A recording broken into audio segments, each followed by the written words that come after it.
Hi, I'm James. Welcome to Slaying Sober, where we tell stories of addiction, recovery, and hope. Wherever you are on your sober journey, know that you do not stand alone. Welcome back to Slaying Sober. In today's episode, we sit down with Ashley, a man who's turned unimaginable hardship into hope and purpose. Growing up in Tasmania, Ash's early life set the stage for his own battles with trauma and substance abuse. His journey led to hospital visits, prison cells, and 3 near fatal overdoses. But it was hitting rock bottom after losing his home and nearly his life that sparked a powerful transformation. Today, Ashley is rewriting his story. Through his community work in Tasmania, he's helping at-risk youth and those facing homelessness to help find hope. Through his advocacy and action, he's pushing for real change in the way we address addiction and the housing crisis across the state. This is a story of resilience, redemption, and purpose. A reminder that breaking cycles doesn't just change one life, but it can reshape an entire community. Thanks for listening to Ashley's story. This is a trigger warning. As always, these discussions do involve drug and alcohol abuse. This episode in particular has got cases of domestic violence, homelessness, arson, and a big redemption story. Please tread carefully. G'day Ash, welcome to Slaying Sober. Good, mate, good. Thank you for having me on. It's an absolute joy, mate. I can see you're on the beach there. I know you're a proud Taswegian man. Tell Definitely, us where you mate. are. Definitely. So I'm in Burnie at the moment. I live down the north-west coast. I'm originally from Launceston, though, but I've moved down here to buy a bit of land and to start building on. So, yeah. Fantastic. And I saw your setup there. You're living off grid at the moment. Yes, I am. I'm living in a 12 by 16 off-grid canvas tent. I brought it from Alaska, from America. It's got a big stove jack, so you can have a stove in it and all. So, yeah, I'll do that for a few months and then buy my land. Sounds like you got a real plan up your sleeve there, mate. It's awesome. I love the lifestyle too, so it's good. Very good, very good. Tell me about what breaking the cycle means for you. Okay, so Breaking the Cycle Tassie. Look, at first it was just about me, me and my phone, just recording my journey, and I was hoping if it would help people. I don't know if it would. I don't know if it did, but in Tassie, it has blown up. It has blown up. Nice. Yeah. But it's definitely about breaking that cycle, man, of, alcohol addiction, drug addiction, youth crime, just any crime, I suppose. Look, and domestic violence, it's about breaking that cycle, man, Amazing. And having those conversations helps to do that? 100% it does. I feel like these days too, we can have these conversations. Like, especially back, 15 years ago, we probably wouldn't be doing something like this, Yeah, absolutely. So you're helping youth that are at risk in Tassie to find a pathway out or to have some hope in their lives. Yeah, so the youth and homeless, so at-risk youth. I'm working with a bloke at the moment, well, a young kid, who's just got out of Ashley's, one who currently in Ashley's, which is a youth detention centre here. Yeah, and a girl her name's Floydster. She goes underneath the name. I actually got her up on stage at my last event nearly a couple weeks ago. She did a bit of guest speaking, and it just went really well. Awesome. Yeah. Awesome. So you're trying to empower these young people to Yeah, see it's a giving way them out. some That's opportunity, man. Giving them something, giving them an opportunity. Giving them a platform too, and and it gives them that confidence. I've seen what Lloydster, like the confidence she's had since. I'm like, come join Breaking the Cycle Tassie. Next year we'll build a youth program. We'll go non for profit. It's good. awesome. Awesome. We'll loop back to that, but Yeah, definitely. obviously helping the youth out is something that's close to your heart. Tell us Yeah. about you growing up. Okay, me growing up. Look, I had a good childhood. I didn't have, I wasn't born into a rich family or nothing, born into housing commission places, of course. We did struggle, but I did have good birthdays and Christmases, But, Yeah, yeah, my parents are good, My mum suffered with drug addictions and alcoholic, and a lot of mental health, man. yep, She had a very, very hard life. Um, yeah, very, very hard yeah, life. So it kind of bit her in the backside once she got a bit older. Um, but yeah, yeah. I grew up in Rochalee. That's in the north of the state of Tasmania. It's fully housing Yep. commission. And then we moved Mm. to Punchbowl, which is a bit of a nicer area, I suppose. Um, in Launceston, I suppose we're kind of the loud ones there. But Yeah, look, man, yeah. my kind of addictions spiraled out of control when I was 16. When I was 14, I started, you know, drinking, having a six pack, and my parents would let me, kind of thing. And then, yeah, like Yes. I'm 34, so the youth these days are totally different. They're on ice at Yeah. that age of 12, man, and 14 now.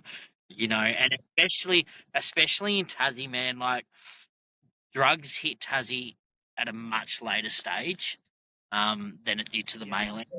So I suppose we were very lucky in that sense, in a way. Yeah, But yeah. yeah, I but yeah, certainly feel like I was really lucky that when I was in those ages, when I first started experimenting with alcohol and drugs, being marijuana at that age, that yeah, I wasn't tempted with some of the stuff that's on the streets now, you know? yes, yeah, definitely. Yeah, would have been old school speed and whatnot, and Yeah, that sort yeah, of yeah, stuff. So when you were consuming alcohol at that sort of age in your teens, how did yeah. that look for you? I think it was. Look, I look at it now. When I got to about 3, 4 months sober, I really sat with myself and my emotions, and I really sat with myself and like, why the hell did I start destroying myself? Why? What is the actual underlying issue? And I got bullied a lot in Mm, school, man. I was that skinny ADHD kid who would act out in class, yeah, and I was just a fool. You know what I mean? So I yeah. think by the time I Like was many of us. 16, yeah, yeah. Mm, So by the time I was 16, man, I was a full blown alcoholic with DTs, like having full blown shakes every day. yeah, Yeah, right. it, Drinking it every was day. Yeah, yeah, man. 4 liters, no problem of wine, goon. Yeah, Yeah, wow. and it got much worse Yeah, than that. Very much worse. yeah. But that was just the And people start, I noticed suppose. it around you. Oh yeah, definitely. I would steal my dad's. My dad was a very hard working man. Loved his Yep. piss, still does. But Mm, he's one of them old school blokes that can, you know, have a few beers and still work. But yeah, I used to just steal his alcohol. He would come home and he would have no beers left, and a bloke who, especially an old school fella, they want to come home and have a couple of beers, and all his alcohol would yeah, be gone, and I would raid the yeah. house, man. What were the consequences of that when you're in your teens? Um, Not much to be honest. I did get kicked out for a night or two or a few days, but I was very out of control, man. I didn't listen to my parents. Um, Yep. by the time I was 16, man, I was hanging out with full grown criminals, running around the streets, and getting drunk every day and just doing dumb shit. So Yeah. there was no helping me, man. There was no helping me. They did try. My dad was very disciplined. You know what I mean? But yeah, it didn't work. Yeah, okay. So where did that see you end up? You kept going down that path and you were Yeah, very ill? yeah. So that probably landed up. Look, I've probably had like 70, maybe 80 hospital visits through Yeah. drugs and alcohol. Um, Hmm. I got onto the ice a bit later in life. I think it was about 23. Because Yes. like I said, it did hit Tassie a lot later. Mm.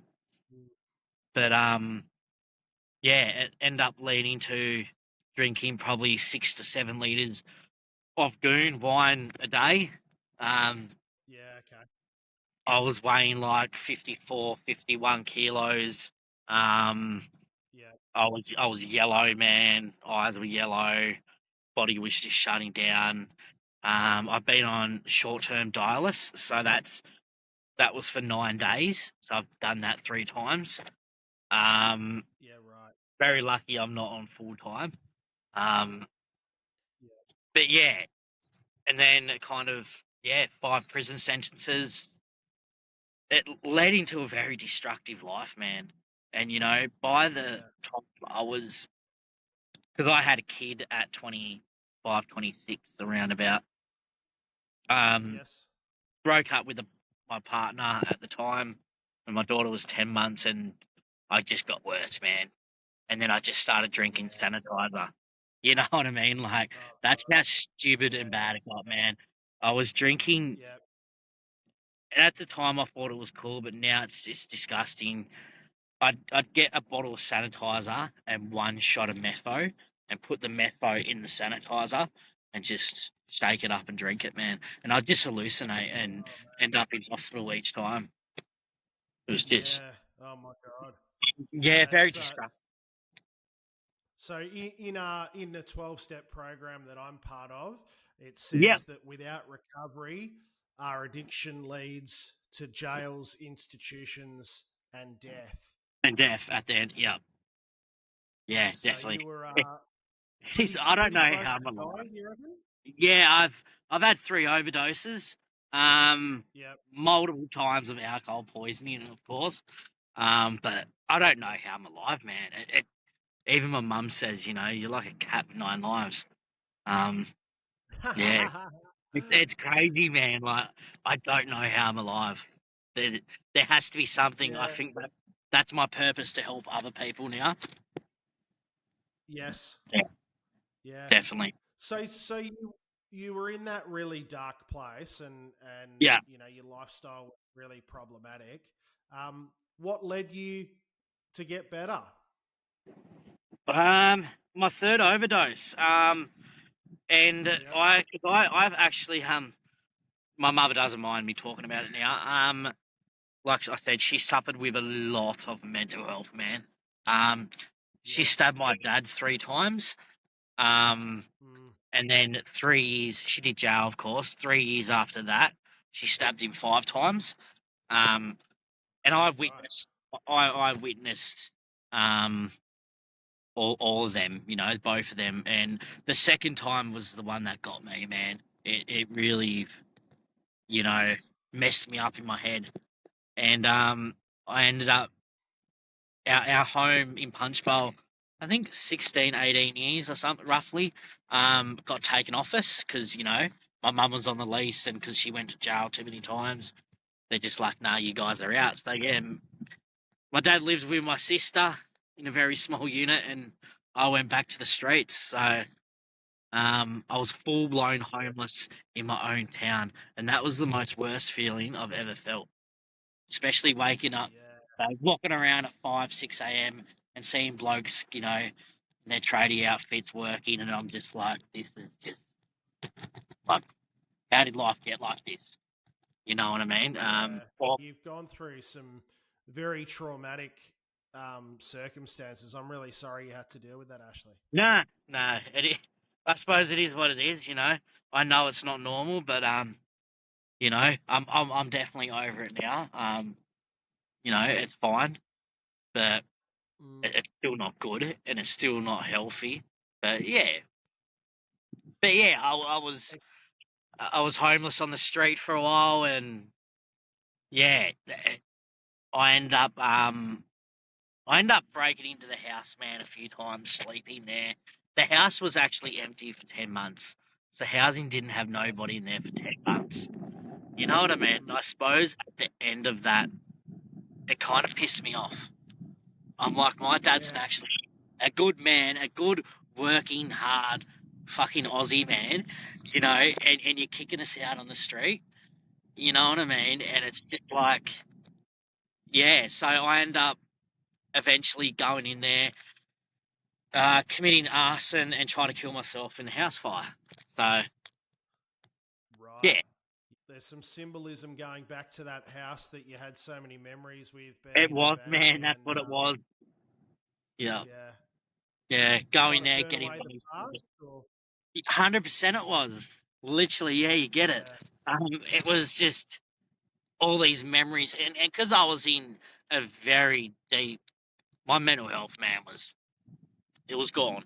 Um, yep, you know, and I thought it would delete all the memories, bro. It would get rid of them. I look at it now and I'm like, yeah. that's very out there, you know. Well, it's But yeah, it's addict behaviour, isn't it? If I do this, I'll just light the old house on fire, and then I'll be fine. yeah, no, literally. But I didn't know how fast, you know, rooms actually went up in a house fire. Like the smoke, man. It's the smoke. The Yeah, smoke just like rushed through the hallway, and it just dropped me, man. I just started choking, and I had ambos just yeah. rip me out of their house. Yeah, I was very Oh, so you lucky. were pulled from a burning house. Yeah, yeah, man. So what happened is, I actually went into the house to try to set alight the house, and it wasn't Yep, planned at all. I was just near the house at the time, drinking. I was homeless, setting up camp, whatever, because I knew a little spot, yep. and just this idea got into my head. You know what I mean? So it wasn't Mm, planned, nothing like that. I had a t-shirt and a lighter. You know what I mean? It wasn't properly yep. planned. So the first time when I Yeah, tried to true. do it, it went out, it burnt a bit of the wall, and the ambos went there and lit it, put it out. And then I ran back into the house and, yeah, put it up. And they got there very quickly because they were already halfway there. So I was very lucky, I suppose. Yes. Yeah. Yeah. How much damage did it do to the house in the end? Probably half the house, man. Half the house. I was Yep. very lucky the whole thing didn't burn down. So I was Yes. lucky. They in Supreme Court they had it for arson, and then they downgraded it to 2 counts of attempted arson and aggravated burglary. So I was Yep. still looking at a good couple years for it, and that's where Mm, things changed. Um, I got locked yeah. up. Okay. How I so? got locked. Yeah, yeah. So I got locked up for that. And I was very lucky because my parents knew that I was gonna go away for at least 2 to 3 years, you know, and Yes. my dad actually put up in surety for that. And he goes, Mm, "Look, I've got a unit now of my own. You come with me. You get your fucking shit together."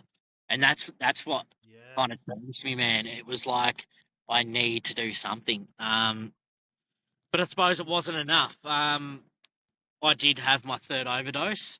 I took over 90 Yep. pills, roughly about 90 pills of catapress and Seroquel.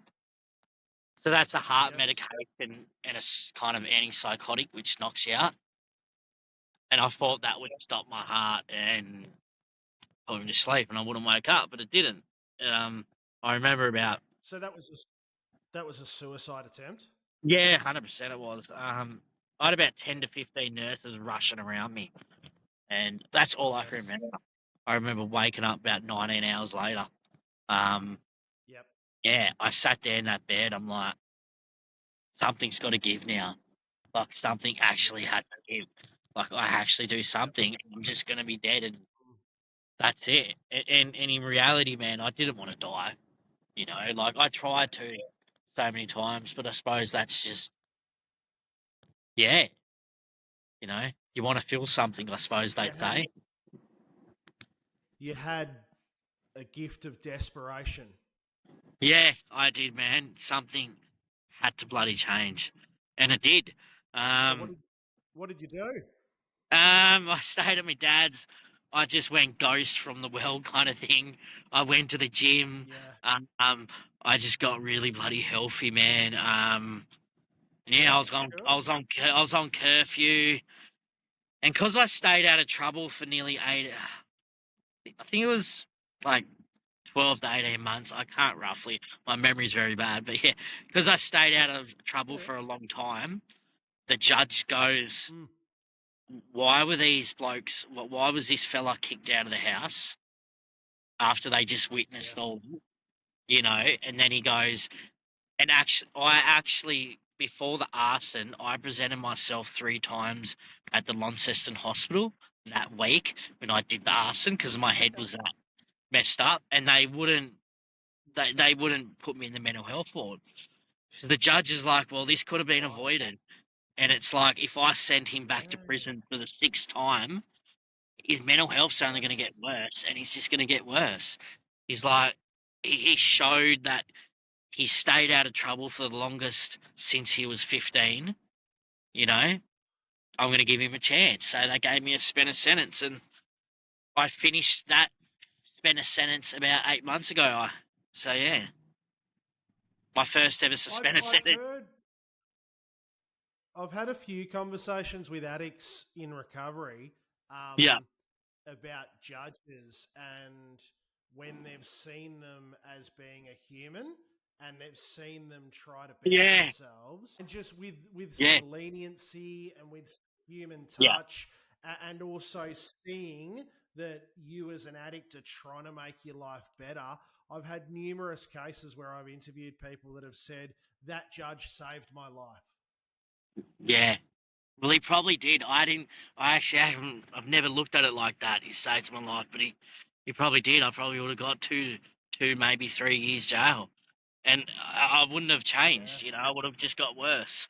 Jail doesn't rehabilitate people. Mm. The only way jail rehabilitates someone is they're scared as they're scared as shit, and they get in there. They have a hard time. They have a hard time in jail, and they're like, "I'm never going back. I'm going to do something."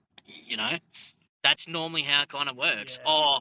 Or you just pick up a few more extra skills and meet a few other criminal mates, and you get worse. Mm. But yeah, So, what inspired you to get clean? okay. So I suppose, look, I've been off the ice for like 21 months now. So a lot longer Yeah, nice than one. I've been off everything else, of course. Um, Yep. but yeah, I don't know. It's just I kind of got over it, and it's a really weird feeling. Yeah. I just Mm. something clicked. You know, I was Yep. getting out of trouble. I wasn't hanging around with the bad crowd anymore. Then again, I was the bad crowd in the end of it. Um, you know what it is. Yeah. It's crazy, man. Because when you're young, you sit there and you hang around with these older fellas. But I remember when I was homeless, I had like 18, 19-year-olds hanging around with me, and I'm teaching them stuff. And it's like, fuck, Yeah. I am that older bad person now. But yeah, nah, so I suppose Interesting. just not hanging around with the wrong crowd, um, doing good in the gym, and just, yeah. Um, So I did, you came out of prison and yeah. you committed to stay sober. Yeah, well, I did have a couple of relapses and stuff like that, and that's where the Yeah. overdose come. And once my dad kind of put me up, I had a couple Yeah. drinks after a couple of weeks, but after that, man, it was yeah. I'm done. So yeah, I Yeah. basically got out of jail, and yeah. I suppose when you look at it now, yeah, definitely. So you've spoken about some of those tools that you've used to stay sober, being going to the gym, staying healthy, Yeah, and clearly your passion for helping other people is a big part of your sobriety? Definitely. And I just want to be straight up too. I don't know if you'd probably agree with this or not, but I do have one or two beers now and then. Like Yep. I did go 8 months. In the last probably 2-3 weeks, I've had Mm. 2 or 3 beers, but I haven't enjoyed it. You know what I mean? Yeah. Um, and I don't know if I Yeah. call Look, that a lapse. I don't know if I call that a lapse yeah. or not, because I think I can. I don't enjoy it, man. You know what I mean? Like, of course, Mm. I enjoy sitting down and having 2-3 beers, but I don't need to have 30 or nothing like that.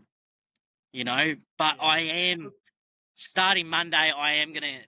Uh, I want to do a Muay Thai fight. That's my goal. So I yeah, need to. yeah. I need Yeah. to not drink them 2-3 beers again for 6 months. So you know. Oh, mate, you get after it. My thing is I'm part of a 12-step program. Yeah, So for yeah. me, complete abstinence is what I Complete need to live distance. by. Yeah, yeah. And I go by, it's Friday today. If I pick up a beer tonight, You could be dead.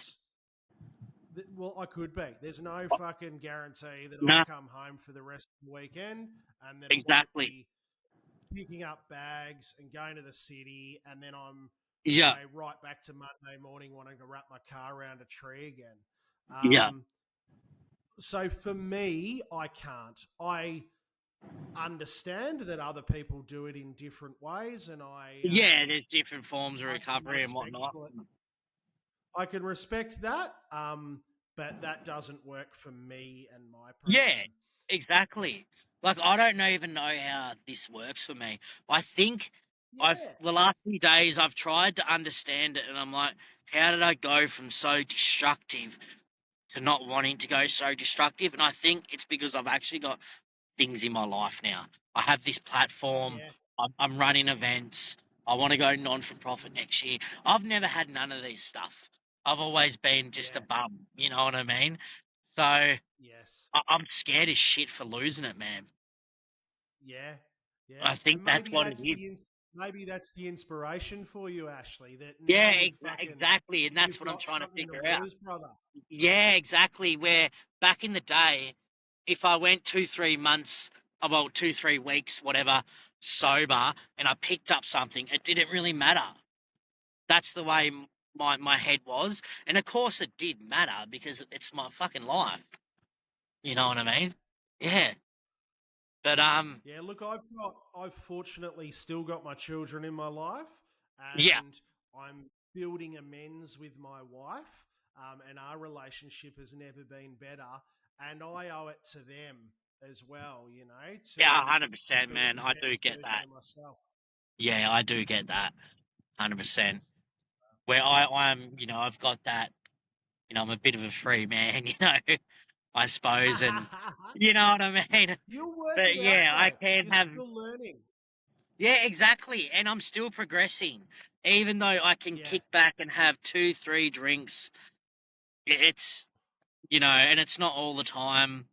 And I'm planning to go 5-6 months off it again. So, you know, Yeah. Very good. yeah, I'll hold you to that, and I'll follow do up it. on that with you. 100%. 100%. Do it. Do it.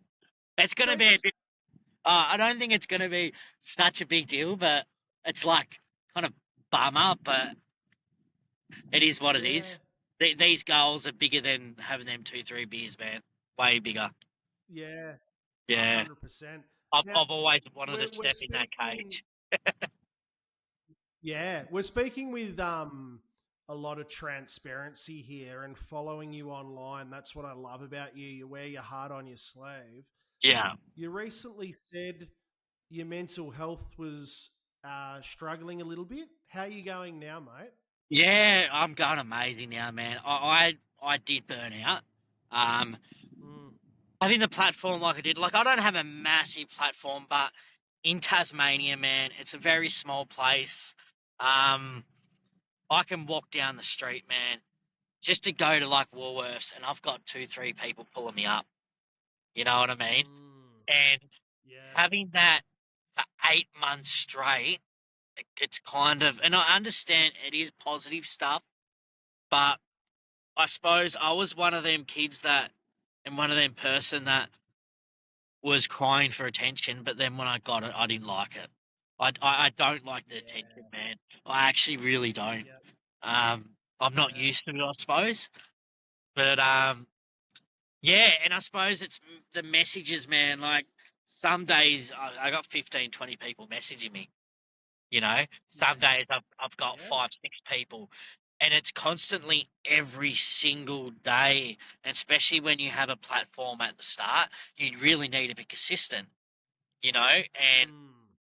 it just burnt me out. And then I had a fencing job that I was working, you know, either 8 hours or 12 hours, and it was just on top of everything else, and it just it got a bit too much.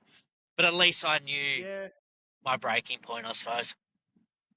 Well, that's good. I can see you and I can feel you. Like, I do this as an act of service to others and to Yeah, draw some like to give inspiration to people that need help. And I absolutely love what you're doing, and you're doing it in such a great and unique way. But yeah, the harm that we bring on ourselves is where you are, the way I see it, you're trying to bring attention to a genuine crisis that yeah, needs help. But definitely, you especially in do Australia. that through carrying the message yourself and drawing and bringing the attention through yourself. So you take a lot energetically to help others, and it must be a burden at times. Yeah, man, it did really burn out, you know. And I did have had about a week or so break off social media. Yeah. You know, and I just gave everything a big thought, you know, just a bigger rest. And that's when I moved down the coast, a bit more chill lifestyle. I've only had one person rip me off the streets, so, and I've been down here for about a week or so now, so that's really positive. Not everybody's like, Yeah. you know, I'm not saying I'm famous or nothing, but like I said, Tassie's very small, man. And when you do Yeah. stuff on Facebook and TikTok, it does get out. Like I've been in the local newspaper 5 times. Yeah. I've been on ABC. You know, yeah, Yeah. a bit of traction that's happening, man. It's Yeah, great.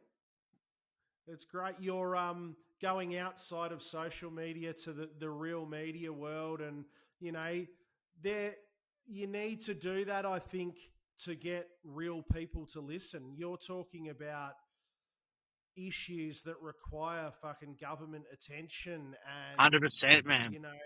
legislative change and Yes, fucking government funding and shit to make a difference. So yeah, and if you need to yeah, shake those trees. yeah, and I suppose the way I look at it now with the attention kind of thing, the more, not so much attention, but the more I get my brand out there, the more I probably will get grants later on down the track. You know, Yep. because once I am Yeah. you know, the government actually knows who I am in Tasmania, I suppose. But Mm. all the councils know who I am. But yeah, Yeah. you know what I mean. I suppose it's not a bad thing doing all the media and stuff like that. Well, it sets it all up, and once you go through all the hard work, it Yeah, gives you a chance at some point that the rewards will be there to be reaped. yes, And I mean, for other people, you've got a genuine opportunity to create a legacy of yeah, Ashley showing his lived experience to make impactful, meaningful change. 100%. Yeah, definitely, man.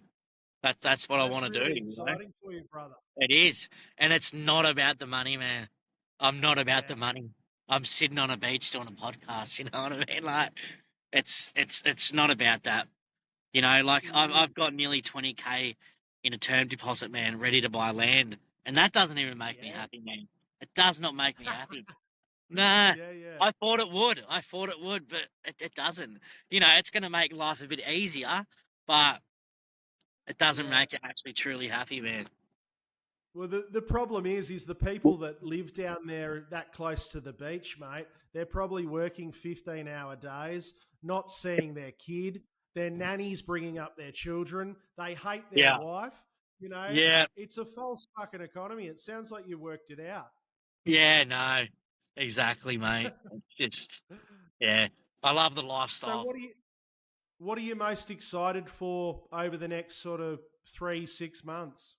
So definitely next 3 months, I've got another event. So I think was it last week, about a week or so ago. I had no 2 weeks ago. So I did my first event.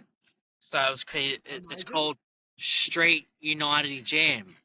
So it's for the Yep. youth, it's the homeless. Look, it's for the community, and it's fully Mhm. free. I had a full stage, full music production. Um, I had a hair salon, a professional hair salon. She come Yeah. did free haircuts. I've got a Cool. butcher on board now that kind of sponsors my events now. He donated close to Amazing. like $1,000 of Wagyu beef burgers, man. You know what I Bloody mean? hell. And then yeah, I had the free barbecue. I had a graffiti artist do a full graffiti display, and yeah, it was pretty good. I probably got just over 100 people. So Yep. I think that's for something that wasn't heavily promoted, and I only did that 5 weeks out. Yeah, Yeah. I think that was pretty good. So yeah, I'm on to my Well, next one now. it's like you're making meaningful impact to those 100 people. They're getting a feed, they're getting Exactly, entertainment, they're networking with other people to realize that they don't stand alone. exactly, man. And I had one of the biggest rappers in Australia there, like Dundee. I don't know if you ever heard of him. I don't No, know him, no, no. but Yeah, he's a pretty good rapper, man. Like, and he's sick. and he's got his own youth business. Looks after the youth and Yeah. whatnot. And he said like he's done packed out shows around the world, kind of thing, man.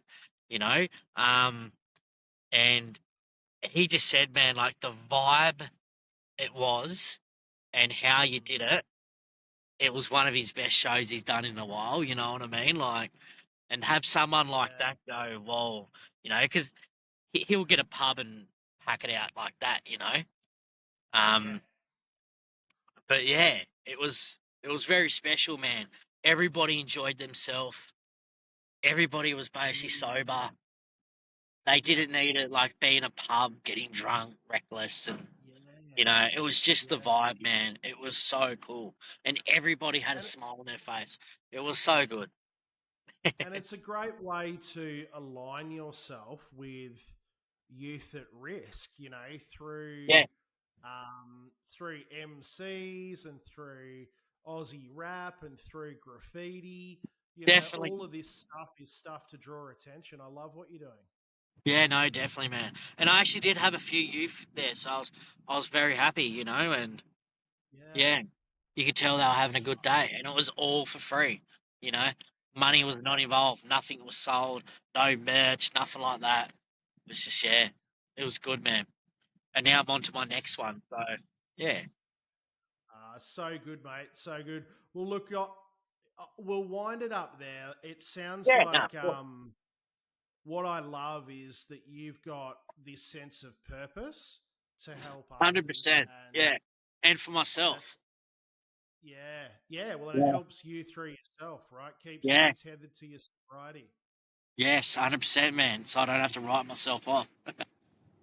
Exactly right, mate. Well, thanks for joining me, brother. I can't wait to watch what you do, Ashley, and be seeing your face in Parliament at some point, making impactful change. Yeah, we'll see, mate. I appreciate for having me on, man. I really enjoyed that. Thank you. No, good on you, Ashley. Cheers, man. Nah, cheers, mate. Peace. See ya. Thanks for joining us today on Slaying Sober. If you're sober curious, in addiction, or know someone who could benefit from listening, please share this episode with them. Jump over to Instagram and say g'day at Slaying Sober Pod and follow us on Spotify to hear the latest episodes come out. Until then, keep slaying sober.